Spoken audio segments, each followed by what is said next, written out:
সর্বনাশ, তাড়াতাড়ি যাই। কি হলো, কোথায় যাচ্ছিস তুই? তাহলে জানলাটা বন্ধ করে দি। হ্যাঁ, কি তুই গরমে জানলা দিচ্ছিস কেন?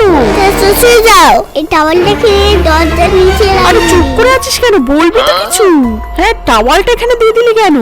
সরে যাও। হ্যাঁ, কি করছিস আমি তো কিছুই বুঝতে পারছি না। মেশিনটাকে এখানে রেখে দি।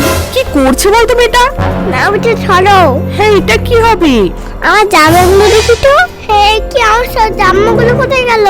আমি তো তোর সব জামা আজকে ধুয়ে দিয়েছি। এই তুমি এগুলো কাচলে কেন? কেন, কি হলো? জানো আজকে কান্ডটা খুব বেড়ে যাচ্ছে। জামাগুলো শুকাতে 1 সপ্তাহ লেগে যাবে। ও তুমি কেন ওটা কাচতে গেলে? ওহ কি গরম, এ কি জানলাগুলো সব বন্ধ কেন? হ্যাঁ না পাপা, তাড়াতাড়ি জানলাটা খুলে দি। জানলাটা খুলো না। এ এ এ এ এই যা